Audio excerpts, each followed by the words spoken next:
Hello students, welcome to our family am physics classes. তো আজকে আমি এই ভিডিওতে আমি মাধ্যমিকের যে প্রথম পর্যায়ক্রমিক যে পরীক্ষা আছে সেই পরীক্ষার রিলেটেড কিছু ইম্পর্টেন্ট কোশ্চেন্স এবং সাজেশনস আলোচনা করব। আচ্ছা, একটা কথা আগে বলে রাখি, সেটা হচ্ছে যে পশ্চিমবঙ্গে প্রায় 10,000 স্কুল আছে।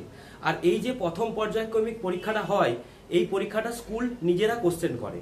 সো বিভিন্ন স্কুল বিভিন্ন রকম কোশ্চেন করবে। তো সায়েন্সের বা ভৌত বিজ্ঞানের সাজেশন বলে কিছু হয় না, তবে হ্যাঁ কিছু ইম্পর্টেন্ট কোশ্চেন এক একটা চ্যাপ্টার থেকে থাকে, সেইগুলো প্রত্যেকটা স্কুলে আসার সম্ভাবনা আছে।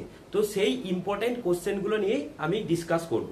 তো তার আগে দেখে নেওয়া যাক আমাদের এই ফার্স্ট পর্যায়ক্রমিক যে পরীক্ষাটা আছে সেটা কত মার্কসের হয়। দেখো, সেটা টোটাল হয় 50 মার্কসের, তার মধ্যে 40 নাম্বার হয় লিখিত আর 10 নাম্বার হচ্ছে ইন্টারনাল। ওকে, আচ্ছা, তো কি কি চ্যাপ্টার্স আছে দেখো। স্কুল ওয়াইজ চ্যাপ্টার্স চেঞ্জ হতে পারে। তো মোটামুটি একটা জেনারেল চ্যাপ্টার্স যেগুলো আছে সেগুলো বলছি। একটা হচ্ছে পরিবেশের জন্য ভাবনা, গ্যাসের আচরণ, আলো, পর্যায় সারণী ও মৌলের পর্যায়বৃত্ততা, আয়নীয় ও সমযোজী বন্ধন। এগুলো মোটামুটি জেনারেল একটা চ্যাপ্টার্স, জেনারেল সিলেবাস, যেটা মোটামুটি ফার্স্ট পর্যায়ক্রমিকে আসতে পারে। তবে কোন স্কুল চাইলে কিন্তু কোনো চ্যাপ্টার অ্যাড বা সাবস্ট্রাক্ট মানে বাদও দিতে পারে, আবার যোগও করতে পারে। ওকে, আমি কিন্তু এই চ্যাপ্টার্স গুলোর উপরে কিছু ইম্পর্টেন্ট কোশ্চেন বা ওই চ্যাপ্টার্স গুলো থেকে যে কোশ্চেন আসবে পরীক্ষাতে সেইগুলো বলবো। আচ্ছা, এই ফার্স্ট পর্যায়ক্রমিকের আমাদের যে কোশ্চেন প্যাটার্ন হয়, সেই কোশ্চেন প্যাটার্নটা একটু দেখে নাও তোমরা।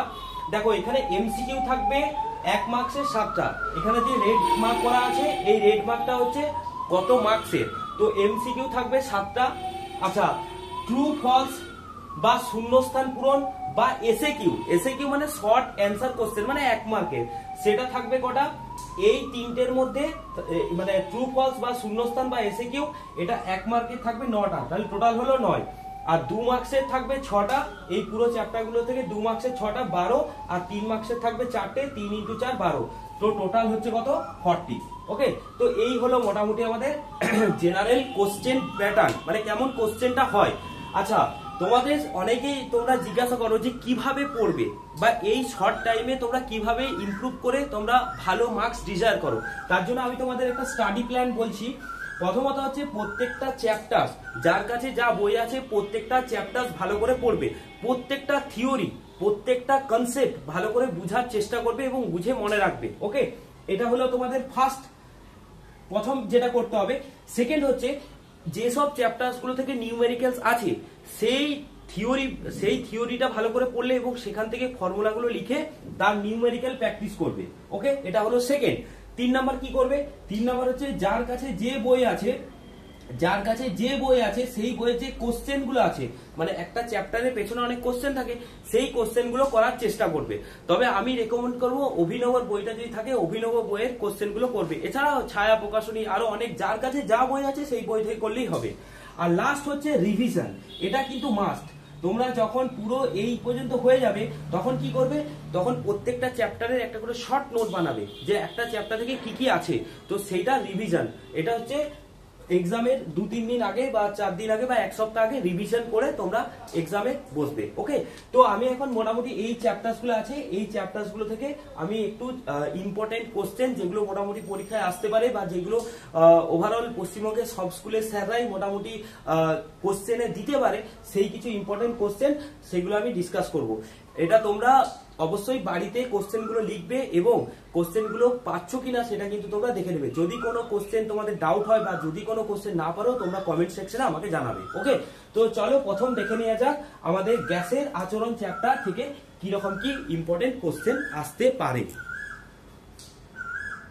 তো দেখো, এখানে কোশ্চেন গুলো তোমাদেরকে এমন ভাবে দেওয়া হচ্ছে যাতে এখান থেকে 1 মার্কের এলেও তোমরা করতে পারবে, 2 মার্কের এলেও করতে পারবে, 3 মার্কের এলেও করতে পারবে।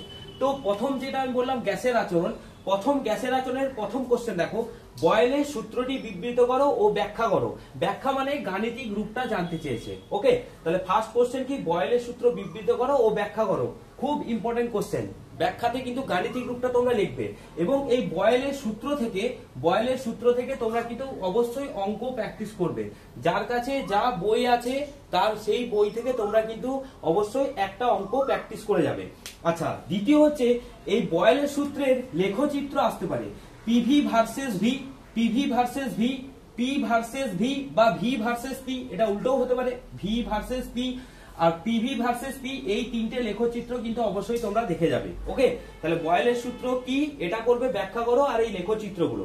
2 নম্বর কোশ্চেন, চার্লসের সূত্রটি লেখো, এর গাণিতিক রূপ লেখো।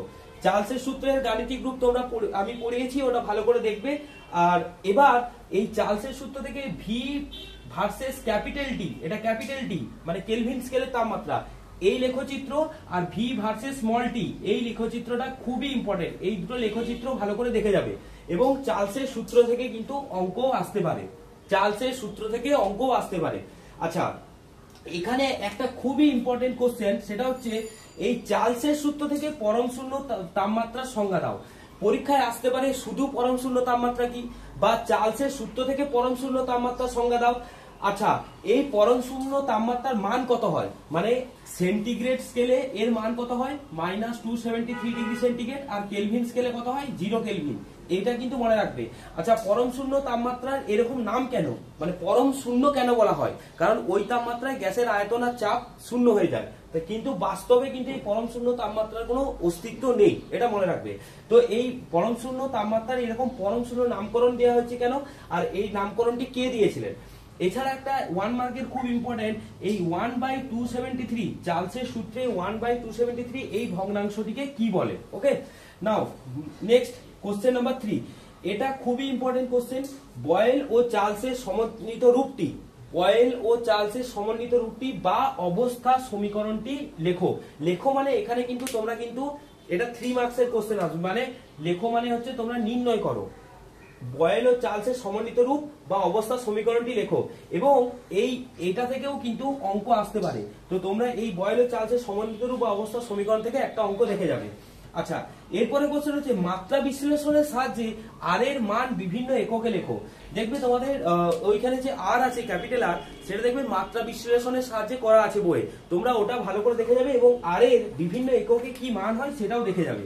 আচ্ছা, কোশ্চেন নাম্বার 4, সার্বজনীন গ্যাস ধ্রুবক কি, সার্বজনীন গ্যাস ধ্রুবক কি আর এর নাম সার্বজনীন কেন, এই কোশ্চেনটাও দেখে যাবে। সার্বজনীন গ্যাস ধ্রুবক কি এবং এর নাম সার্বজনীন কেন আর এসআই এককে এর মান কত, এসআই এককে এর মান কত। আরেকটা কোশ্চেন আসতে পারে, সেটা হচ্ছে এই বয়েল আর চার্লসের সূত্রে, এই বয়েল আর চার্লসের সূত্রে এই দুটো সূত্রের মধ্যে একটা কনস্ট্যান্ট ধ্রুবক পাওয়া যায়, মানে দুটো সূত্রেরই একটা মাত্র একটা ধ্রুবক দুটোতেই কমন আছে, মানে বয়েলের সূত্রেও একটা ধ্রুবক আছে যেটা চার্লসের সূত্রেও আছে, সেটা কি হয়। ওকে, এটাও কিন্তু একটা 1 মার্কের ইম্পর্টেন্ট কোশ্চেন, বয়েল ও চার্লসের সূত্রের ধ্রুবক কি। আচ্ছা, নেক্সট কোশ্চেন, নেক্সট দেখো প্রথমে কতগুলো সংজ্ঞা, যেমন মোল সংখ্যা কি, আণবিক ভর কি, পারমাণবিক ভর কি, গ্রাম আণবিক আয়তন। ওকে, তাহলে কি মোল সংখ্যা, আণবিক ভর, পারমাণবিক ভর, গ্রাম আণবিক আয়তন, এদের সংজ্ঞা লেখো। আচ্ছা, কোশ্চেন নাম্বার 6, অ্যাভোগাড্রোর প্রকল্প ও সূত্রটি লেখো এবং ব্যাখ্যা করো। দেখো, যদি পরীক্ষা অ্যাভোগাড্রোর প্রকল্প পড়ে প্রকল্প লিখবে, অ্যাভোগাড্রোর সূত্র পড়লে সূত্র লিখবে, যদি দুটো ব্যাখ্যা চাই ব্যাখ্যা দেবে। ওকে, আচ্ছা, কোশ্চেন নাম্বার 7, গেই-লুসাকের গ্যাস আয়তন সূত্র লেখো ও ব্যাখ্যা করো। খুবই ইম্পর্টেন্ট কোশ্চেন, গেই-লুসাকের গ্যাস আয়তন সূত্র লেখো এবং ব্যাখ্যা করো। আচ্ছা, কোশ্চেন নাম্বার 8, এসটিপিতে মোলার আয়তন বলতে কি বোঝো, উদাহরণ দাও। আচ্ছা, এখানে এসটিপিটা কি এটা তোমরা জেনে রাখবে, স্ট্যান্ডার্ড টেম্পারেচার প্রেসার, এসটিপিটা কি। ওকে, তো এসটিপিতে কোন একটা গ্যাসের মোলার আয়তন বলতে কি বোঝো একটা উদাহরণ দাও। কোশ্চেন নাম্বার 9, গ্যাসের চাপ ও আয়তনের উপর উষ্ণতার প্রভাব লেখো। মানে পরীক্ষায় আসতে পারে যে গ্যাসের উষ্ণতার, গ্যাসের আয়তনের উপর উষ্ণতার কি প্রভাব আছে, গ্যাসের চাপের উপর উষ্ণতার কি প্রভাব, এটা জাস্ট 1 মার্কের আসতে পারে। আচ্ছা, কোশ্চেন নাম্বার 10, এসআই সিজিএস পদ্ধতিতে গ্যাসের চাপের একক লেখো। এসআই পদ্ধতিতে গ্যাসের চাপের একক কি হয়, পাস্কাল, আর সিজিএস হচ্ছে ডাইন পার সেমি স্কয়ার। কোশ্চেন নাম্বার 11, এসটিপিতে কত গ্রাম N2 গ্যাসের চাপ ও আয়তনের গুণফল 22.4 লিটার অ্যাটমসফিয়ার। এটা একটা মানে নিউমেরিক্যাল অঙ্ক দেয়া আছে, এটা প্র্যাকটিস করবে। আচ্ছা, কোশ্চেন নাম্বার 12, আদর্শ গ্যাসের গতীয় তত্ত্বে দুটি স্বীকার্য লেখো। আদর্শ গ্যাসের গতীয় তত্ত্বে দুটি স্বীকার্য লেখো। এই কোশ্চেনগুলো মোটামুটি তোমরা খাতায় লিখো, খাতাতে কিন্তু কোশ্চেনগুলো নোট করবে, ভিডিওটা পজ করে তোমরা খাতায় নোট করবে এবং দেখবে যে এই কোশ্চেনগুলোর মধ্যে কোনো কোশ্চেন তোমাদের আটকাচ্ছে কিনা। ওকে, আর শুধুমাত্র এটা ফার্স্ট সামেটিভ নয়, তোমরা যারা 2026 এ মাধ্যমিক দেবে তাদের জন্য এটা কিন্তু খুবই গুরুত্বপূর্ণ। তো তোমরা একটা স্পেশাল খাতা বানিয়ে সেখানে কোশ্চেনগুলো কিন্তু নোট করে রাখবে। নেক্সট কোশ্চেন, এবার দেখো, আচ্ছা এটা খুবই ইম্পর্টেন্ট কোশ্চেন, খুবই ইম্পর্টেন্ট কোশ্চেন, কোশ্চেন নাম্বার 13, আদর্শ গ্যাস সমীকরণ বা পিভি সমান এনআরটি প্রতিষ্ঠা করো। কেন বলছি, কারণ এই ইকুয়েশনটা তোমাদের প্রতিষ্ঠা করতে দিতে পারে বা এই ইকুয়েশন থেকে তোমাদের কিন্তু অঙ্ক আসবে, পিভি সমান এনআরটি এই ইকুয়েশন থেকে কিন্তু অঙ্ক আসবে। তাহলে আদর্শ গ্যাসের সমীকরণ বা পিভি সমান এনআরটি প্রতিষ্ঠা করো, এটা একটা কোশ্চেন। আরেকটা কোশ্চেন আসতে পারে এর থেকে আণবিক ভর নির্ণয় করো, মানে এই পিভি সমান এনআরটি এই সমীকরণটা থেকে আণবিক ভর নির্ণয় করো। তো এটা থেকেও অঙ্ক আসতে পারে বা এই আণবিক ভর নির্ণয় করা এটা থেকেও অঙ্ক আসতে পারে। কোশ্চেন নাম্বার 14, বেলুনে ফু দিলে চাপ ও আয়তন বাড়ে, এতে কি বয়লের সূত্র লঙ্ঘিত হয় কি? এই কোশ্চেনটাও কিন্তু একটা ইম্পর্টেন্ট কোশ্চেন। নেক্সট কোশ্চেন 15, আবদ্ধ বায়ুচাপ মাপা হয় কোন যন্ত্রে? দেখো আবদ্ধ পাত্রে আবদ্ধ বায়ুচাপ মাপা হয় কোন যন্ত্রে, এটাও কিন্তু 1 মার্কের জন্য খুব ইম্পর্টেন্ট। কোশ্চেন নাম্বার 16, জলাশয় তলদেশ থেকে বায়ুর বুদবুদ উপরে উঠে এলে আয়তন বৃদ্ধি পায় কেন? মানে ধরো এটা একটা জলাশয়, এটা জলাশয়, এখানে এবার বায়ুর বুদবুদ এর মধ্যে আছে, যত উপরে আসবে তত এর আয়তন কি হয়, বেড়ে যায়, তো কেন? কোশ্চেন নাম্বার 17, কোন স্কেলে তাপমাত্রা ঋণাত্মক হয় না? মানে কোন স্কেলে তাপমাত্রার মান ঋণাত্মক হয় না? আরেকটা কোশ্চেন, কোশ্চেন নাম্বার 18, সেটা হচ্ছে শুষ্ক বায়ু অপেক্ষা আর্দ্র বায়ু হালকা কেন? আচ্ছা এটা কোশ্চেন নাম্বার 19 হবে, এটা কোশ্চেন 20 হবে, এটা 21 হবে, এটা 22 হবে। তাহলে শুষ্ক বায়ু অপেক্ষা আর্দ্র বায়ু হালকা কেন? এরপর এই যে কোশ্চেন নাম্বার 19 আছে, দেখো কোশ্চেন নাম্বার 19 এখানে লেখা আছে আদর্শ গ্যাস ও বাস্তব গ্যাস। এইখান থেকে কি কি কোশ্চেন আসতে পারে? 1 নম্বর কোশ্চেন আসতে পারে আদর্শ গ্যাস ও বাস্তব গ্যাসের মধ্যে পার্থক্য লেখো। ওকে, 2 নম্বর কোশ্চেন আসতে পারে আদর্শ গ্যাস থেকে বাস্তব গ্যাস বা বাস্তব গ্যাস থেকে আদর্শ গ্যাস আমরা কিভাবে করতে পারি, মানে কোন শর্তে বাস্তব গ্যাস থেকে আদর্শ গ্যাস আমরা করতে পারি। 3 নম্বর হচ্ছে আদর্শ গ্যাস থেকে বাস্তব গ্যাসের বিচ্যুতির কারণ, দুটো কারণ আছে, এই দুটো কারণ খুব ইম্পর্টেন্ট। আদর্শ গ্যাস থেকে বাস্তব গ্যাস বিচ্যুতির কারণ লেখো। ওকে, এখান থেকে এরকম টাইপের কোশ্চেন আসতে পারে। আচ্ছা তারপর একটা কোশ্চেন দিয়েছি, মানে অঙ্ক 44 গ্রাম CO2 এর ক্ষেত্রে আদর্শ গ্যাসের সমীকরণটি লেখো। আচ্ছা নেক্সট কোশ্চেন 21, গ্যাসের ব্যাপনের কারণ লেখো। এই দেখো যখন তোমরা গ্যাসের ব্যাপনের কারণ পড়বে তখন তোমরা গ্যাসের ব্যাপন কি সেটাও পড়ে নেবে। আর গ্যাস অণুগুলির গড় গতিশক্তি কত হয়, এটা মনে রাখবে যে কোনো একটা পাত্রে যদি গ্যাস থাকে তার যদি তাপমাত্রা T হয়, T কেলভিন, তাহলে গ্যাস অণুগুলোর গড় গতিশক্তি E সমান হয় 3/2 kT, এটা মনে রাখবে 3/2 kT। আর একটা জিনিস দেখো, এটাও কোশ্চেন হতে পারে যে পরম শূন্য তাপমাত্রায় গ্যাস অণুগুলোর গড় গতিশক্তি কত, বা শুধু শক্তিও জিজ্ঞাসা করতে পারে। তাহলে পরম শূন্য তাপমাত্রায় এদের গতিশক্তি কত হয়ে যায়, 0, মনে রাখবে, বা পরম শূন্য তাপমাত্রায় অণুগুলির গড় শক্তি কত হয়ে যায়, 0। কারণ তুমি দেখো এই সমীকরণটায়, এই যে সমীকরণটা আছে E সমান 3/2 kT, এখানে T এর ভ্যালু 0 বসিয়ে দাও, কারণ পরম শূন্য তাপমাত্রা মানে তো 0 কেলভিন, তাহলে 0 বসিয়ে দিলেই এর অণুগুলোর গতিশক্তি 0 হয়ে যায়। আর মনে রাখবে গ্যাস অণুগুলোর কোনো স্থিতিশক্তি নেই, যা আছে গতিশক্তি, তাই মোট শক্তি হচ্ছে গতিশক্তি। আরেকটা একটু কোশ্চেন যদি ডিফিকাল্ট লেভেলের হয়, এটা কোশ্চেনটা হচ্ছে যদি ডিফিকাল্ট লেভেলের হয় তাহলে পরীক্ষা আসতে পারে যে বাস্তব গ্যাসের ক্ষেত্রে ভ্যান ডার ওয়াল ইকুয়েশনটি লেখো, বাস্তব গ্যাসের ক্ষেত্রে ভ্যান ডার ওয়াল ইকুয়েশনটি লেখো। এটা যদি কোশ্চেন খুবই ডিফিকাল্ট হয় তবে এটা দিলেও দিতে পারে। এবং এই ভ্যান ডার ওয়াল ইকুয়েশন যখন পড়বে সেই ইকুয়েশন থেকে এ আর বি এর মাত্রাগুলো তোমরা জেনে রাখবে এবং ওদের এককগুলো জেনে রাখবে। তো মোটামুটি এই হলো ওভারঅল গ্যাসের আচরণ চ্যাপ্টার থেকে কিছু ইম্পর্টেন্ট কোশ্চেন্স। তো এই কোশ্চেনগুলো তোমরা ভালো করে করবে, আশা করছি এর মধ্যেই তোমরা যে কোনো স্কুলেই তোমরা এক্সামে বসো, আশা করছি এর মধ্যেই কোশ্চেন তোমরা পাবে। তবে আবারও বলছি ফার্স্ট সামেটিভ কোশ্চেন বিভিন্ন স্কুল বিভিন্ন রকম কোশ্চেন করে, তবে যেটা মাধ্যমিক হবে সেখানে কিন্তু কোশ্চেন একটাই হয় সবার জন্য। তো তোমরা এটা শুধু ফার্স্ট সামেটিভ না, এটা কিন্তু তোমরা মাধ্যমিকের জন্য এটা কিন্তু লিখে রাখতে পারো। ওকে, এছাড়া তোমাদেরকে আমি বলবো যার কাছে যা বই আছে প্রত্যেকটা লাইন বাই লাইন তোমরা কিন্তু পড়বে, তার লাইন বাই লাইন পড়ে তোমরা কোশ্চেনগুলো, এইখানে যে কোশ্চেনগুলো দিয়েছি সেগুলোর অ্যান্সার করার চেষ্টা করবে এবং যে যে টপিকগুলো বা যে থিওরিগুলো থেকে নিউমেরিক্যাল বললাম সেই নিউমেরিক্যালসগুলো বা অঙ্কগুলো প্র্যাকটিস করবে। ওকে, তাহলে চলো নেক্সট চ্যাপ্টার পরিবেশের জন্য ভাবনা। পরিবেশের জন্য ভাবনা। তো এবার দেখো পরিবেশের জন্য ভাবনা চ্যাপ্টার। প্রথম কোশ্চেন, বায়ুমণ্ডলকে উচ্চতা চাপ ভেদে কতগুলি স্তরে ভাগ করা যায় এবং কি কি? তাহলে বায়ুমণ্ডলকে উচ্চতা ও চাপ ভেদে কতগুলো স্তরে ভাগ করা যায়, সেই প্রত্যেকটা স্তরে তোমরা নাম লিখবে এবং কতগুলো স্তরে ভাগ করা যায়। এবং এখান থেকে যে কোশ্চেনটা করে রাখবে যে কৃত্রিম উপগ্রহ কোন স্তরে চলে, সবচেয়ে শীতলতম স্তর কোনটি, কোন স্তরে মেরুজ্যোতি দেখা যায়, এগুলো কিন্তু 1 মার্কের কোশ্চেন আসতে পারে। ওকে, কোশ্চেন নাম্বার 2, স্ট্র্যাটোস্ফিয়ারকে শান্তমণ্ডল কেন বলা হয়, 2 মার্কসের জন্য। বা আর এখান থেকে আরেকটা কোশ্চেন আসতে পারে, স্ট্র্যাটোপজ কি। ওকে, কোশ্চেন নাম্বার 3, বায়োমাস বা জীবভর শক্তি বলতে কি বোঝো, এবং এর কাজ লেখো। আইদার এটা বলতে কি বোঝো আসতে পারে, বা এরকম আসতে পারে যে বায়োমাস কি কাজে লাগে। আচ্ছা, কোশ্চেন নাম্বার 4, ওজোন গহ্বর সৃষ্টির কারণ লেখো। এটা খুবই ইম্পর্টেন্ট কোশ্চেন, ওজোন গহ্বর সৃষ্টির কারণ। কোশ্চেন নাম্বার 5, গ্লোবাল ওয়ার্মিং সৃষ্টির কারণ লেখো। আর এখান থেকে যখন গ্লোবাল ওয়ার্মিং পড়বে তখন এখানে এটাও পড়ে রাখবে যে এর গ্লোবাল ওয়ার্মিং এর জন্য পরিবেশের প্রভাব কি, মানে কি কি প্রভাবের জন্য, পরিবেশের কি কি প্রভাবের জন্য গ্লোবাল ওয়ার্মিং হয়। ওকে, আচ্ছা, কোশ্চেন নাম্বার 6, ওজোন স্তর ধ্বংসে সিএফসির ভূমিকা লেখো। এই সিএফসির ফুল ফর্ম আসতে পারে, ওজোন স্তর ধ্বংসে সিএফসির ভূমিকা লেখো। এবং একটা জিনিস তোমাদের মনে রাখতে হবে, এই ওজোন স্তর কোন রশ্মিকে শোষণ করে, এটা খুব ইম্পর্টেন্ট কোশ্চেন। ওজোন স্তর অতি বেগুনি রশ্মিকে শোষণ করে, এটা 1 মার্কের কোশ্চেন আসতে পারে। আচ্ছা, কোশ্চেন নাম্বার 7, বিশ্ব উষ্ণায়নের প্রতিকারগুলি লেখো। মানে এই যে গ্লোবাল ওয়ার্মিং হচ্ছে এর কি কি ভাবে আমরা কমাতে পারি সেইগুলি লেখো। আরেকটা জিনিস, এই বিশ্ব উষ্ণায়নের জন্য বা গ্লোবাল ওয়ার্মিং এর জন্য কোন রশ্মি দায়ী, এটাও 1 মার্কের কোশ্চেন আসতে পারে, কোন রশ্মি দায়ী।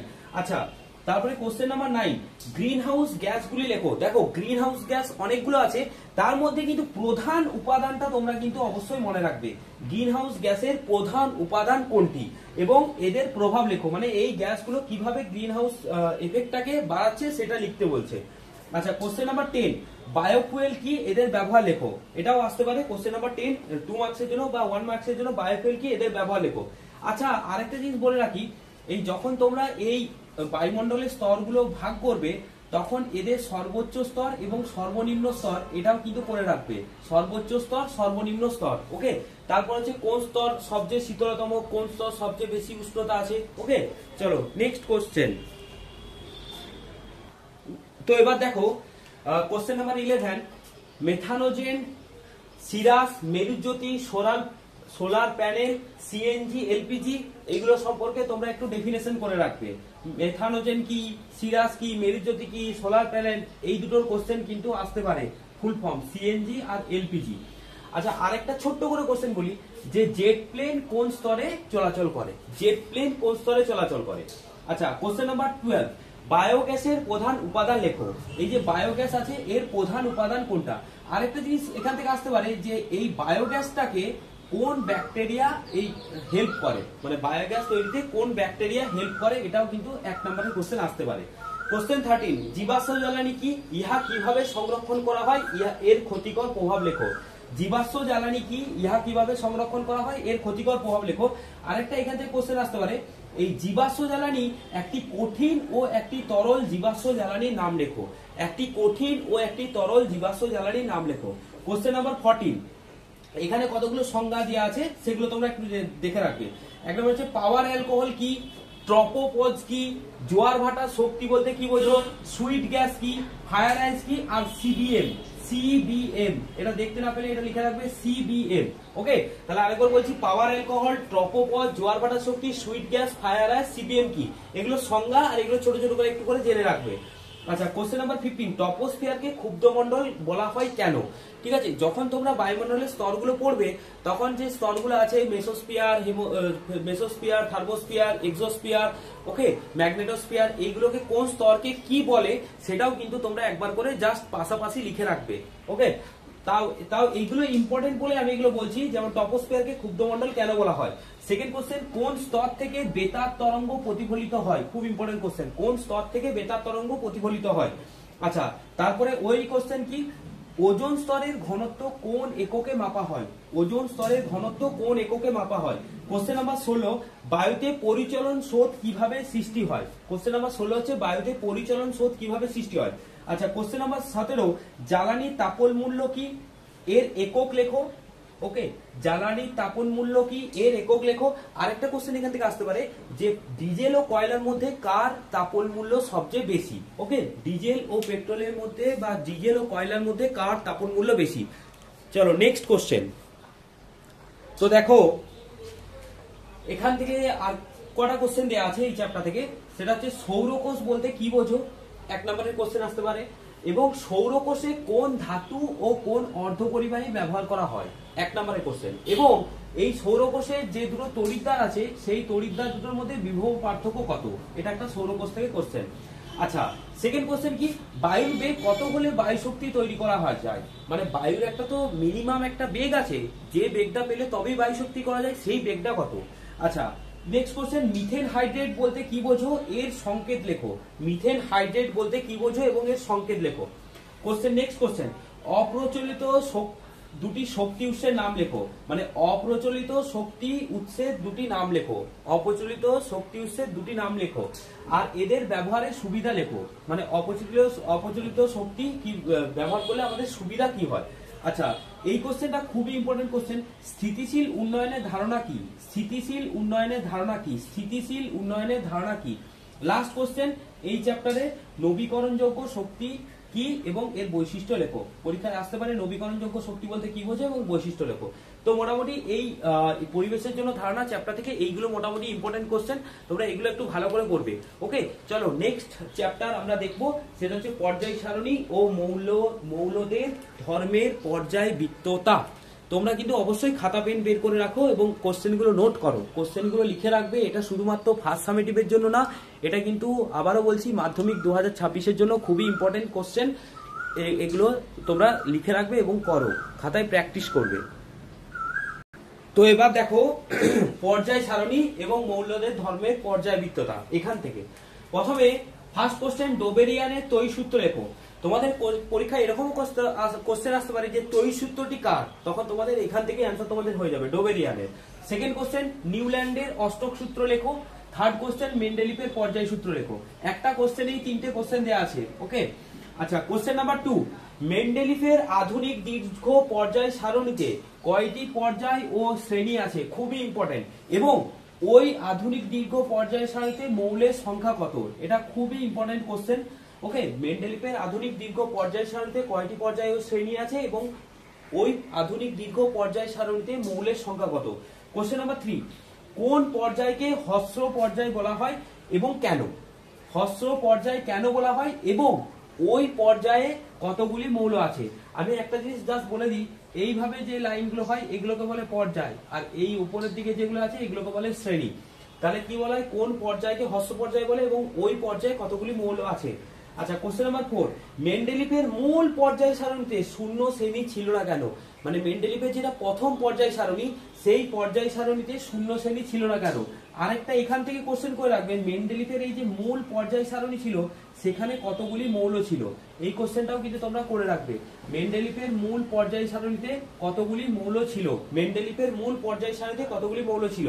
আচ্ছা কোশ্চেন নাম্বার 5, ইউরেন ঋণাত্মক মৌল কি, এই কোশ্চেনটাও খুব ইম্পর্টেন্ট, ইউরেন ঋণাত্মক মৌল।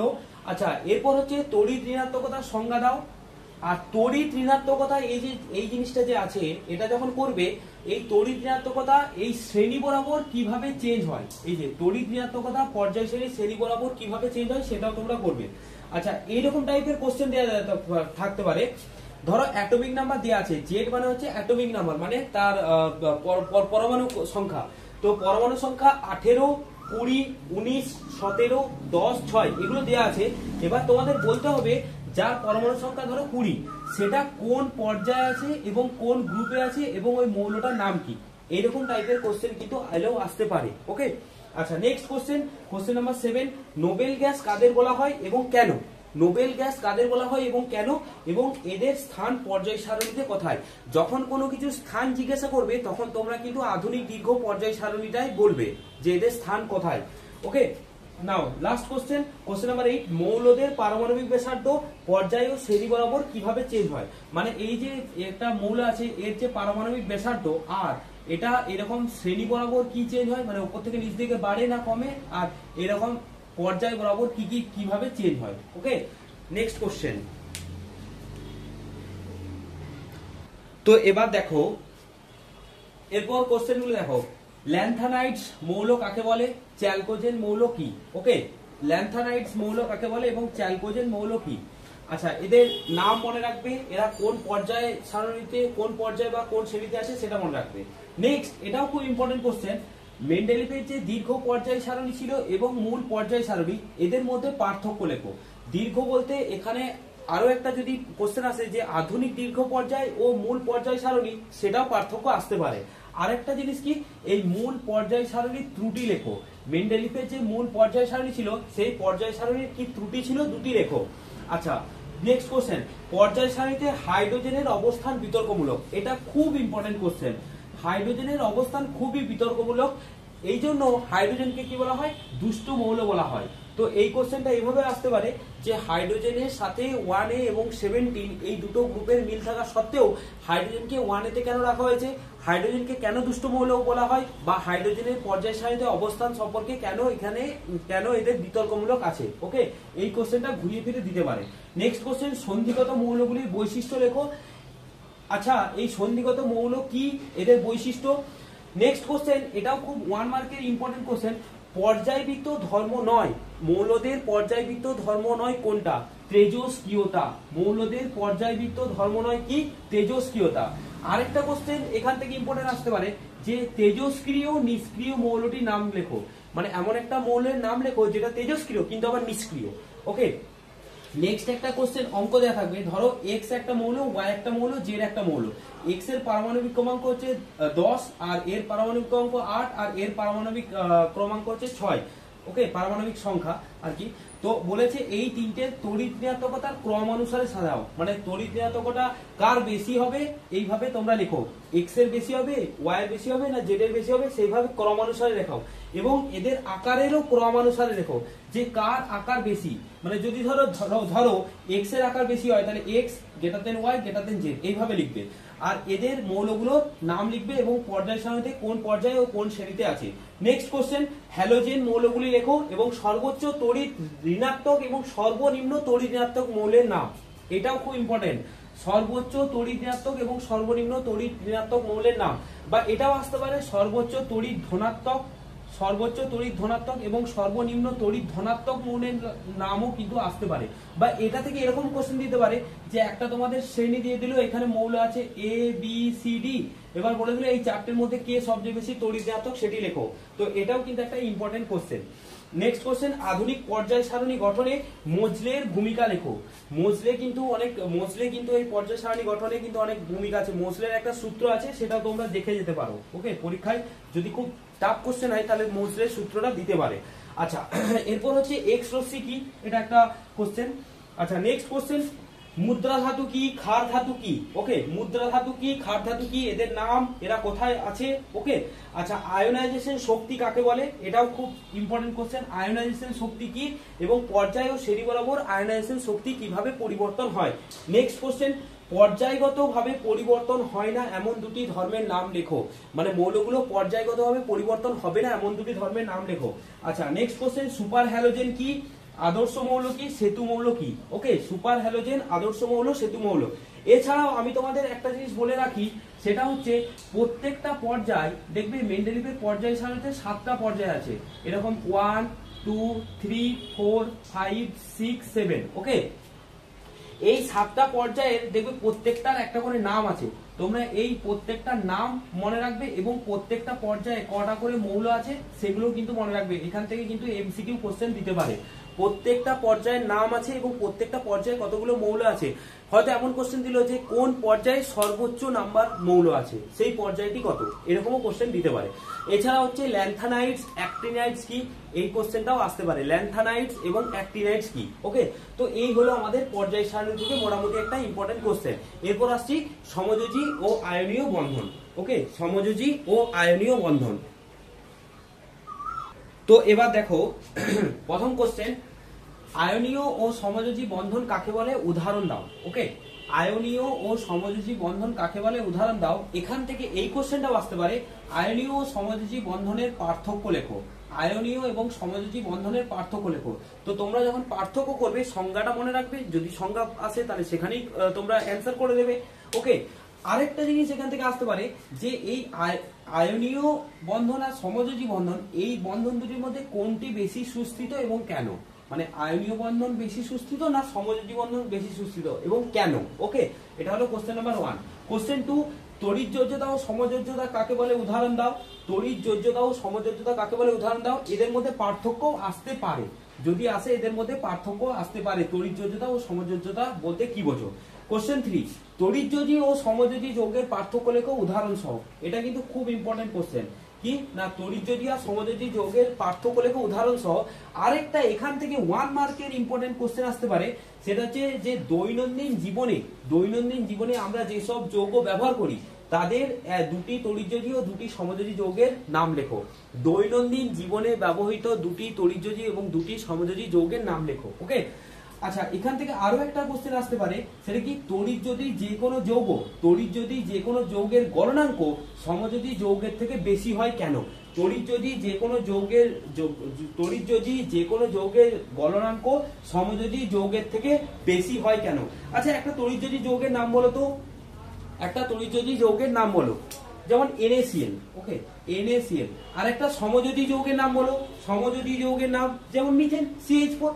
তো পরীক্ষাতে এরকমও কোশ্চেন আসতে পারে যে NaCl এর গলনাঙ্ক কেন মিথেনের থেকে বেশি, বা NaCl এর গলনাঙ্ক কেন মিথেনের থেকে বেশি।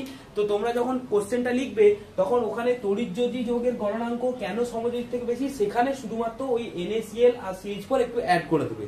ওকে, নেক্সট কোশ্চেন দেখো, এখানে একটা দেয়া আছে যে এই যৌগগুলোর মধ্যে কোনগুলি তড়িৎযোজী আর কোনগুলি সমযোজী লেখো। যেমন এখানে আছে CH4, এটা আছে CCl4, এখানে আছে CH2Cl2। এটা যদি দেখতে অসুবিধা হয় এখানে লিখে দিচ্ছি CH2Cl2। ওকে, আর লাস্টে আছে কি CaC2। তো এইগুলোর মধ্যে কোনগুলি তড়িৎযোজী এবং কোনগুলি সমযোজী লেখো। আচ্ছা নেক্সট, সমযোজী দ্বিবন্ধন, এক বন্ধন ও ত্রিবন্ধন মৌলের নাম ও সংকেত লেখো। সমযোজী দ্বিবন্ধন, ত্রিবন্ধন, এক বন্ধন যৌগের নাম এবং সংকেত। আচ্ছা এদেরকে কেন সমযোজী এক বন্ধন বলে, কেন সমযোজী দ্বিবন্ধন বলে, কেন সমযোজী ত্রিবন্ধন বলে, সেটাও পড়ে রাখবে।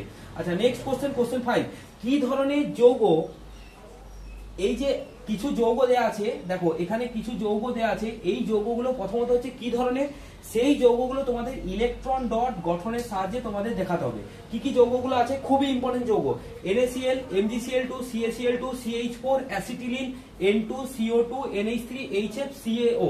ওকে, এই যৌগগুলো যে আছে, এই যৌগগুলো তোমাদের কি ধরনের যৌগ প্রথমে তোমাদের আইডেন্টিফাই করতে হবে এবং তাদের ইলেকট্রন ডট দেখাতে হবে। আচ্ছা নেক্সট কোশ্চেন, লুইস ডট বলতে কি বোঝো? মানে লুইস, সায়েন্টিস্ট যে লুইস ছিল তিনি যে ডট দিয়েছিলেন, তিনি যে ওই বন্ডের জন্য যে ডট ইউজ করেছিলেন, ইলেকট্রন ডট, তো লুইস ডট বলতে কি বোঝো? আচ্ছা এটাও খুব ইম্পর্টেন্ট কোশ্চেন, সঠিকভাবে লুইস ডট দেখায় না এমন একটি যৌগের উদাহরণ ব্যাখ্যা করো। মানে এমন একটি যৌগ আছে যেটা সঠিকভাবে ইলেকট্রন ডট কিন্তু দেখায় না, তো সেটা একটু দেখে রাখবে। আচ্ছা এটার নেক্সট কোশ্চেন, NaF তড়িৎযোজী কিন্তু NF তড়িৎযোজী কিন্তু NF সমযোজী, এটা লুইস ডট দিয়ে ব্যাখ্যা করতে বলছে।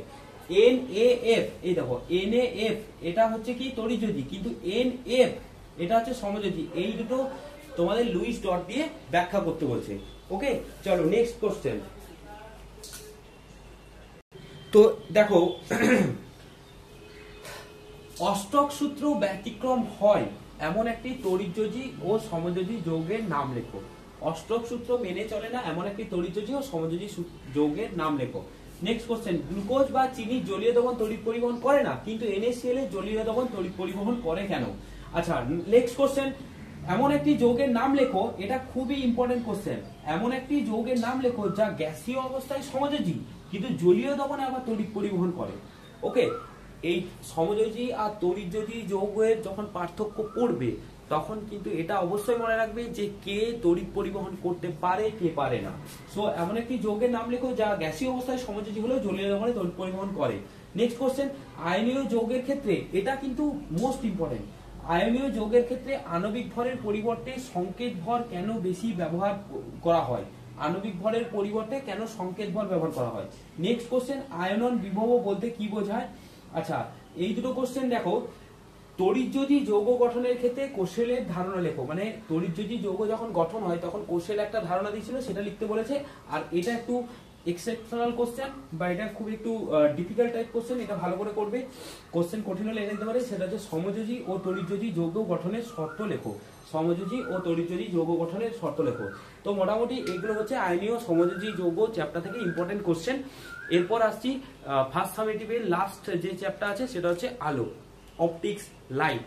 এই চ্যাপ্টার থেকে কিছু ইম্পর্টেন্ট কোশ্চেন অবশ্যই বলবো এবং সেগুলো তোমরা কিন্তু অবশ্যই খাতায় করবে। এবং বারবার বলছি একটা কথা, যার কাছে যা বই আছে সেই বইটা ভালো করে থ্রুলি পড়ে সেখানটার কনসেপ্টটা ক্লিয়ার করবে এবং সেই বইয়ের লাস্টে যে কোশ্চেনগুলো আছে সেগুলো তোমরা কিন্তু সলভ করবে। ওকে, চলো এবার দেখে নেওয়া যাক লাস্ট ফার্স্ট সামেটিভের লাস্ট চ্যাপ্টার, সেটা হচ্ছে আলো, অপটিক্স, লাইট। তো দেখো আলো থেকে প্রথম কোশ্চেন, কোন মাধ্যমের প্রতিসরাঙ্ক বলতে কি বোঝো? ওকে, কোন মাধ্যমের প্রতিসরাঙ্ক বলতে কি বোঝো এবং ইহার সাথে আলোর বেগের সম্পর্ক লেখো। আচ্ছা, এর সাথে একটা কোশ্চেন আসতে পারে যে কোন মাধ্যমের প্রতিসরাঙ্ক কি 1 থেকে কম হতে পারে? 1 থেকে কম হতে পারে না, কোন মাধ্যমের প্রতিসরাঙ্ক 1 থেকে কম হতে পারে না। আচ্ছা, এটা আমি একটু বলে দিই। ধরো এটা হচ্ছে কোন একটা মাধ্যম আর এটা আমাদের হচ্ছে শূন্য মাধ্যম। তো শূন্য মাধ্যমে আলোর বেগ c আর ওই মাধ্যমে আলোর বেগ হয় v। যে কোনো একটা মাধ্যমে আলোর বেগ v আর শূন্য মাধ্যমে আলোর বেগ c। এবার ওই মাধ্যমের প্রতিসরাঙ্ক, এই মাধ্যমের প্রতিসরাঙ্ক হচ্ছে শূন্য মাধ্যমে আলোর বেগ বাই হচ্ছে ওই মাধ্যমে আলোর বেগ। এটা তোমরা মনে রাখবে। ওকে, এটাই হচ্ছে সম্পর্কটা। তাহলে কোন মাধ্যমের প্রতিসরাঙ্ক সমান হচ্ছে শূন্য মাধ্যমে আলোর বেগ বাই হচ্ছে ওই মাধ্যমে আলোর বেগ। আচ্ছা, কোশ্চেন নাম্বার 2, আপেক্ষিক প্রতিসরাঙ্ক। আপেক্ষিক প্রতিসরাঙ্ক কোন কোন বিষয়ের উপর নির্ভর করে? তো আপেক্ষিক প্রতিসরাঙ্ক কি সেটা তোমরা দেখবে এবং ইহা কোন কোন বিষয়ের উপর নির্ভর করে। আর একটা প্রমাণ আসতে পারে, সেটা হচ্ছে a mu b equal to 1 by b mu a, এটা দেখে রাখবে। আচ্ছা, কোশ্চেন নাম্বার 3 খুবই ইম্পর্টেন্ট কোশ্চেন, সেটা হচ্ছে স্নেলের সূত্রটি লেখো গাণিতিকভাবে। স্নেলের সূত্রটি লেখো গাণিতিকভাবে এবং এখান থেকে অঙ্ক আসতে পারে। তো আমি জাস্ট একটু বলে দিচ্ছি স্নেলের সূত্রটা। তো ধরো এটা হচ্ছে মাধ্যম 1 আর এটা হচ্ছে মাধ্যম 2। এই মাধ্যমের প্রতিসরাঙ্ক হচ্ছে μ2, এই মাধ্যমের প্রতিসরাঙ্ক μ1। ওকে, এখানে আপাতন কোণ i, এখানে আপাতন কোণ r। তো স্নেলের সূত্রটা হয়ে যায় sin i by sin r equal to হয়ে যায় কত? μ2 বাই হচ্ছে μ1। এইটা থেকে কিন্তু তোমাদের অঙ্ক আসতে পারে। ওকে, তাহলে এটা কিন্তু খুব important question. Next question number 4, বায়ু সাপেক্ষে কাচের প্রতিসরাঙ্ক 1.5 বলতে কি বোঝো? বায়ু সাপেক্ষে কাচের প্রতিসরাঙ্ক 1.5 বলতে কি বোঝো? ওকে, কোশ্চেন নাম্বার 5, অবতল লেন্স দ্বারা বিবর্তিত অসৎ প্রতিবিম্ব গঠন কিভাবে হয় সেটা চিত্র সহ ব্যাখ্যা। মানে এটা কিন্তু 3 মার্কসের একটা কোশ্চেন, এগুলো 3 মার্কসের। তোমাকে কিন্তু এখানে ছবিটা আঁকতে হবে। আর বারবার বলছি, যখন তোমরা ছবি আঁকবে তখন পেন্সিল আর স্কেল ইউজ করবে, পেন কিন্তু কোনো মতেই ইউজ করবে না। ওকে, তাহলে অবতল লেন্স দ্বারা বিবর্তিত অসৎ প্রতিবিম্ব গঠন চিত্র সহ ব্যাখ্যা করো। কোশ্চেন নাম্বার 6, উত্তল লেন্স দ্বারা দুটো আসতে পারে। উত্তল লেন্স দ্বারা আইদার সৎ না হলে অসৎ বিবর্তিত প্রতিবিম্ব গঠন ব্যাখ্যা করো চিত্র সহ। ওকে, আইদার সৎ আসতে পারে নাহলে অসৎ আসতে পারে। আচ্ছা, কোশ্চেন নাম্বার 7, দীর্ঘ দৃষ্টি। এটা খুবই ইম্পর্টেন্ট কোশ্চেন। দীর্ঘ দৃষ্টি এবং হ্রস্ব দৃষ্টি, হাইপারমেট্রোপিয়া, ইংলিশে বলে হাইপারমেট্রোপিয়া এবং মায়োপিয়া। তো দীর্ঘ দৃষ্টি এবং হ্রস্ব দৃষ্টি কি? ওকে, এবং এটা প্রতিকারের উপায় লেখো। প্রতিকারের উপায় বলতে কোন লেন্স ব্যবহার করলে এটা হয় সেটা চিত্র সহ দেখাবে। যদি 2 মার্কসের আসে তাহলে কিন্তু এখানে চিত্র সহ তোমরা দেখাবে। ওকে, চলো নেক্সট অপটিক্সের নেক্সট কোশ্চেন বা আলোর নেক্সট কোশ্চেন। তো এবার দেখো কোশ্চেন নাম্বার 8, উত্তল লেন্সের সামনে বস্তু f ও 2f এর মাঝে রাখলে। ওকে, এটা একটা উত্তল লেন্স, এটা হচ্ছে ফোকাস আর এটা হচ্ছে ডবল 2f। তো এখানে বস্তু রাখলে প্রতিবিম্ব কেমন হয় সেটা লিখতে হবে। যদি বস্তুটাকে 2f এ রাখা হয় তাহলে তার জন্য প্রতিবিম্ব কেমন হয়, বা f এ রাখলে প্রতিবিম্ব কেমন হবে সেটা তোমাদের করতে হবে। মানে এখানে 3টে কোশ্চেন দেওয়া আছে, একটা হচ্ছে f ও 2f, একটা হচ্ছে 2f আর একটা f এর। আর f এর মাঝে মানে এখানে বস্তু রাখলে এই 4টে কন্ডিশনে রাখলে প্রতিবিম্বের প্রকৃতি কেমন হয়, প্রতিবিম্ব কেমন হবে, মানে সৎ হবে না অসৎ হবে, খর্বাকার হবে না সোজা হবে, ঠিক আছে, ওগুলো সব করতে হবে। আচ্ছা, কোশ্চেন নাম্বার 9টা দেখো, সমতল দর্পণের ফোকাস দৈর্ঘ্য কত? এটা খুবই ইম্পর্টেন্ট কোশ্চেন 1 মার্কের জন্য। সমতল দর্পণের ফোকাস দৈর্ঘ্য কত হয়? ওকে, আচ্ছা, লেন্সের ক্ষমতার সংজ্ঞা লেখো এবং এর এসআই একক লেখো। লেন্সের ক্ষমতার সংজ্ঞা লেখো এবং এর এসআই একক লেখো। কোশ্চেন 10, অপসারী লেন্স কাকে বলে এবং অভিসারী লেন্স কাকে বলে? দুটোই লেন্স আছে, একটা উত্তল একটা অবতল। এবার কোন লেন্সকে অপসারী বলে আর কোন লেন্সকে অভিসারী বলে এবং কেন, এটা খুবই important question. Next question number 11, দিনের বেলায় আকাশকে নীল দেখায় কেন? দিনের বেলায় আকাশকে নীল দেখায় কেন? কোশ্চেন নাম্বার 12, এটা খুবই ইম্পর্টেন্ট কোশ্চেন, এটা একটা প্রমাণ আসতে পারে 3 মার্কসে, সেটা হচ্ছে প্রিজমের ক্ষেত্রে প্রমাণ করো ডেল্টা সমান i1 plus i2 minus a। প্রিজমের ক্ষেত্রে প্রমাণ করো ডেল্টা সমান i1 plus i2 minus a। Question number 13, প্রিজমের ন্যূনতম চ্যুতি বলতে কি বোঝো? এটা গাণিতিক ভাবে লেখো।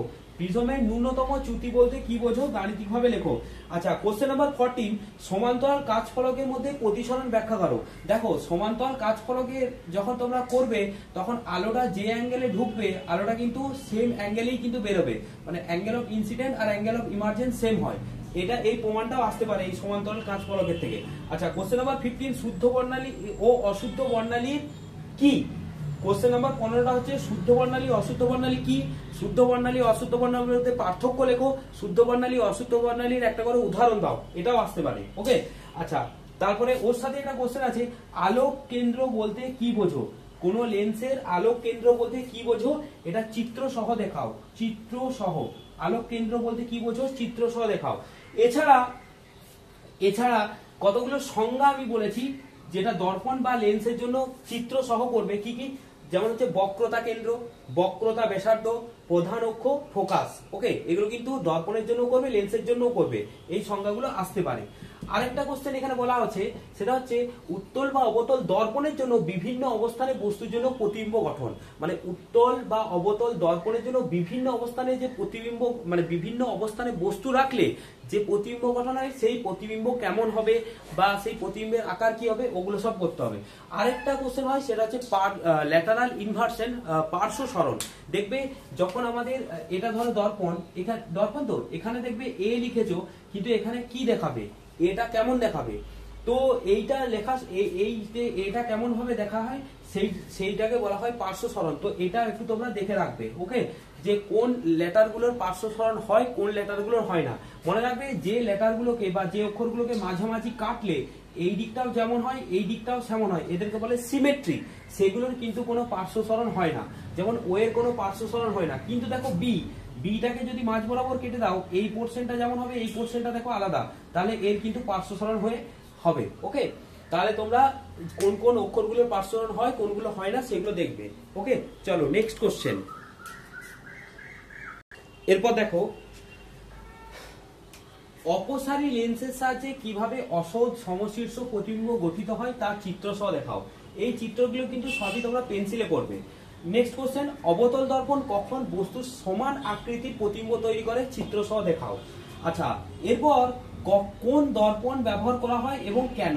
যেমন দাড়ি কামানোর সময়, গাড়ির হেডলাইটে, লুকিং গ্লাস মানে মোটর বাইকের যে আয়নাটা থাকে আর কি, আর দন্ত চিকিৎসক, এরা কোন দর্পণ ইউজ করে এবং কেন? আচ্ছা, নেক্সট কোশ্চেন, এটা কোশ্চেন না, এটা উত্তরটাই বলে দেওয়া আছে। আলো হচ্ছে একটা তির্যক তড়িৎচুম্বকীয় তরঙ্গ। 1 নম্বরের কোশ্চেন পড়তে পারে, আলো কি? আলো হলো একটা তির্যক তড়িৎচুম্বকীয় তরঙ্গ। ওকে, নেক্সট কোশ্চেন, সংজ্ঞা। আলোর প্রতিফলন কি, আলোর প্রতিসরণ কি, বিচ্ছুরণ কি? 1 নম্বরের বা 2 নম্বরে আসতে পারে। আচ্ছা, এখানে আরেকটা বলি, আলোর বিচ্ছুরণের শূন্য মাধ্যমে কিন্তু আলোর বিচ্ছুরণ হয় না, কেন? কোশ্চেনটা আসতে পারে, শূন্য মাধ্যমে আলোর বিচ্ছুরণ হয় না কেন? আর রামধনু কি, এইটা খুব ইম্পর্টেন্ট। রামধনু, এটা কিন্তু ভালো করে পড়বে, রামধনু কেন হয়। ওকে, রামধনু কেন হয় এটা ভালো করে পড়বে, আর শূন্য মাধ্যমে আলোর বিচ্ছুরণ হয় না কেন। আচ্ছা, নেক্সট, ক্যামেরায় কোন ধরনের লেন্স ব্যবহার করা হয়? আচ্ছা, এই কোশ্চেনটাও খুব ইম্পর্টেন্ট। রেখাচিত্রের সাহায্যে কিভাবে উত্তল লেন্সের মাধ্যমে কোনো বস্তুর অবশীর্ষ খর্বাকার সৎবিম্ব তৈরি হয় তা দেখাও। ওকে, আচ্ছা, নেক্সট কোশ্চেন, আপাত গভীরতা ও প্রকৃত গভীরতা বলতে কি বোঝো? মানে ধরো একটা বালতিতে এরকম জল আছে, ওকে, এবার এখানে একটা কয়েন আছে, তো কয়েনটা এই যে দূরত্বটা হয়, মানে উপর থেকে যতটা লেভেল অব্দি জল আছে সেখান থেকে এই হাইটটাকে বলা হয় প্রকৃত গভীরতা। কিন্তু যখন তুমি উপর থেকে দেখবে কয়েনটা এরকম জায়গায় আছে বলে মনে হবে, তো এই গভীরতাটাকে বলা হয় আপাত গভীরতা। তো এদের মধ্যে সম্পর্কটা হচ্ছে, যে মাধ্যমটা নেওয়া আছে সেই মাধ্যমের প্রতিসরাঙ্ক যদি মিউ হয়, তাহলে মিউ সমান হয় প্রকৃত গভীরতা বা আপাত গভীরতা, এটা মনে রাখবে। ওকে, তো এটা থেকে অঙ্ক আসতে পারে। আচ্ছা, নেক্সট হচ্ছে, লঘু মাধ্যম থেকে ঘন মাধ্যমে যখন আলোক রশ্মি যায় কোন একটা ধরো এটা লঘু মাধ্যম আছে, সেই লঘু মাধ্যম থেকে যখন ঘন মাধ্যমে আলোক রশ্মি যাবে তখন আলোক রশ্মির আপাতন কোণ যদি 90 ডিগ্রি হয় তাহলে কি হবে, চ্যুতিটা ম্যাক্সিমাম হয়, তাহলে আলোক রশ্মির চ্যুতি সর্বাধিক হয়। এটা 1 মার্কের এমসিকিউ আসতে পারে। তাহলে কোন আলোক রশ্মি যখন লঘু মাধ্যম থেকে ঘন মাধ্যম যাবে আপাতন কোণের মান 90 ডিগ্রি হলে চ্যুতি সর্বাধিক। আর একটা ইম্পর্টেন্ট কোশ্চেন এখানে আছে, সেটা হচ্ছে ইম্পর্টেন্ট কোশ্চেনটা হচ্ছে দর্পণ বা লেন্সের জন্য, সেটা উত্তল লেন্স হোক বা অবতল লেন্স হোক, ফোকাস দৈর্ঘ্য ইকুয়াল টু হচ্ছে r/2 এর প্রমাণ, ফোকাস দৈর্ঘ্য ইকুয়াল টু হচ্ছে r/2, মানে ফোকাস দৈর্ঘ্য ইকুয়াল টু হচ্ছে রেডিয়াস অফ কার্ভেচার বাই 2। ওকে, চলো নেক্সট কোশ্চেন। তো এবার দেখো কোশ্চেন নাম্বার দেওয়ার দরকার নেই। রৈখিক বিবর্ধন কি এর একক, রৈখিক বিবর্ধন কি এর একক। তারপর কোশ্চেন হচ্ছে মানুষের চোখ ও ক্যামেরার পার্থক্য লেখো। নেক্সট কোশ্চেন, সাদা আলোর বিচ্ছুরণ, সাদা আলোর বিচ্ছুরণ হলে কি 7টা কালার পাওয়া যায়, ওটাকে বর্ণালী বলে। তো সাদা আলোর বিচ্ছুরণ কি, এখানে বর্ণালী কাকে বলে, এবং সাদা আলোর বিচ্ছুরণের প্রান্তিক বর্ণ দুটি কি কি, ভিবজিওর, বেনিয়া সহকলা। তো ওই বেনিয়া সহকলার প্রথম আর লাস্ট বর্ণটা কি এবং কেন সেটা ডেভিয়েট করে সেটাও তোমরা পড়বে। আচ্ছা, তারপরে কোশ্চেন, সাদা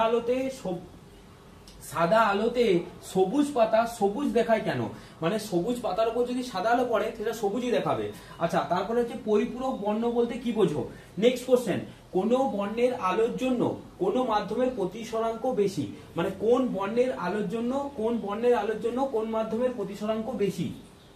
মানে ধরো একটা মাধ্যম আছে, এই মাধ্যমটাতে একবার লাল আলো ফেলাচ্ছ, একবার নীল, একবার গ্রিন, একবার ইয়েলো, তো কোন কালারের জন্য এই মাধ্যমের প্রতিসরাঙ্কটা বেশি হবে। ওকে, এটাও কিন্তু একটা ইম্পর্টেন্ট কোশ্চেন। নেক্সট কোশ্চেন, দৃশ্যমান আলোর তরঙ্গ দৈর্ঘ্যের পাল্লা লেখো। ওকে, তারপরে কোশ্চেন, বিপদ সংকেত বোঝাতে লাল আলো ব্যবহার করা হয় কেন, বিপদ সংকেত বোঝাতে লাল আলো ব্যবহার করা হয় কেন। আচ্ছা, তারপরে কোশ্চেন, একটি লেন্স উত্তল না অবতল কিভাবে শনাক্তকরণ করবে। একটা তোমাকে লেন্স দেওয়া হলো, সেটা উত্তল না অবতল সেটা তোমরা কিভাবে শনাক্তকরণ করবে। ওকে, নেক্সট কোশ্চেন, লেন্স বা দর্পণ সেটা উত্তল হোক বা অবতল হোক তাদের পার্থক্য লেখো। হয়তো দিয়ে দিল উত্তল লেন্স অবতল লেন্সের মধ্যে 3টি পার্থক্য লেখো, উত্তল দর্পণ অবতল দর্পণ এর মধ্যে 2টি পার্থক্য লেখো। এছাড়াও আসতে পারে সমতল দর্পণ এবং গোলীয় দর্পণের মধ্যে পার্থক্য, সমতল দর্পণ এবং গোলীয় দর্পণের মধ্যে পার্থক্য। ওকে, এটাও কিন্তু ভালো করে পড়বে। আচ্ছা, নেক্সট কোশ্চেন, বিক্ষিপ্ত প্রতিফলন বলতে কি বোঝো। এখান থেকে একটা কোশ্চেন আছে, সেটা হচ্ছে সিনেমার পর্দা সাদা ও অমসৃণ করা হয় কেন, সিনেমার পর্দা সাদা ও অমসৃণ করা হয় কেন। নেক্সট কোশ্চেন, অন্ধবিন্দু কাকে বলে, মানুষের চোখটা একটু ভালো করে পড়ে রাখবে, ওখান থেকে কিন্তু অন্ধবিন্দু কাকে বলে আসতে পারে। মরীচিকা কি, ওকে, মরীচিকা সদ্বিম্ব না অসদ্বিম্ব, মরীচিকা কিভাবে তৈরি হয়। আচ্ছা, তারপরে কোশ্চেন হচ্ছে, কাঁচ নির্মিত কোন লেন্স জলে ডোবালে ফোকাস দৈর্ঘ্যের কি পরিবর্তন হয়, মানে একটা লেন্স যেটা কাঁচ দিয়ে তৈরি সেটা জলে ডুবিয়ে দিলে ওই লেন্সের ফোকাস দৈর্ঘ্য কি পরিবর্তন হবে। এটা এমসিকিউ দিতে পারে বা 1 মার্কের কোশ্চেনও দিতে পারে, লেন্সের ফোকাস দৈর্ঘ্য কমবে না বাড়বে সেটা দেখবে। আচ্ছা, নেক্সট কোশ্চেন, আলোর অভ্যন্তরীণ পূর্ণ প্রতিফলন কি, এটা খুবই ইম্পর্টেন্ট কোশ্চেন।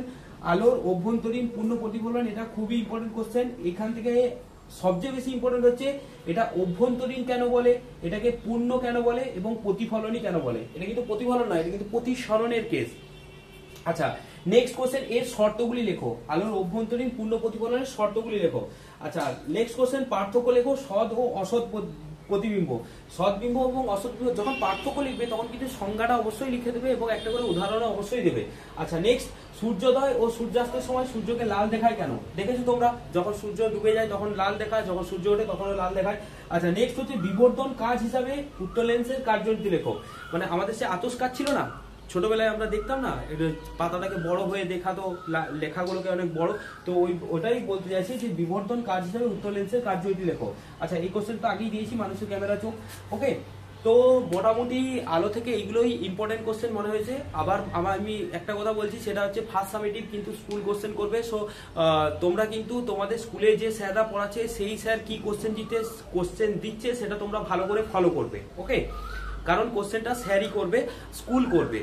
আর তবে এটা শুধুমাত্র যে ফার্স্ট সামেটিভের ইম্পর্টেন্ট কোশ্চেন না, এটা কিন্তু পুরো তোমাদের যে 2026 যে মাধ্যমিক বোর্ড এক্সাম হবে সেটারও তোমরা সাজেশন ধরে রাখতে পারো। ওকে, লাইক এইরকমই কোশ্চেন আসবে এবং তোমরা এই কোশ্চেনগুলো খাতায় লিখবে এবং ভিডিওটা পজ করে করে দেখবে। এবং অ্যান্সারগুলো খাতায় অবশ্যই করার চেষ্টা করবে। না হলে কোশ্চেনগুলো শুধু খাতায় রয়ে গেলে তাহলে কিন্তু কোনো কাজ হবে না। কোশ্চেনগুলোর অ্যান্সার কিন্তু তোমরা করবে। আর কারোর কোনো সমস্যা হলে আমাকে অবশ্যই কিন্তু কমেন্ট সেকশনে অবশ্যই জানাবে। ওকে, আমাকে কমেন্ট সেকশনে অবশ্যই তোমরা জানাবে। তো দেখো, নর্মালি লাস্ট চ্যাপ্টারটা আমি তোমাদের কি দিয়েছি, আলো। তো আমি চাই তোমাদের ফার্স্ট সাবজেক্টিভ মাধ্যমিক সবকিছুতেই আলোময় হয়ে উঠুক এবং আলোয় ভরে উঠুক। চাই আলো মানে কি, মানে তোমাদের উজ্জ্বল হয়ে উঠুক। ওকে, ঠিক আছে, চলো তাহলে দেখা হচ্ছে নেক্সট কিছু ইম্পর্টেন্ট কোশ্চেন নিয়ে পরের ভিডিওতে। সবাই ভালো থেকো।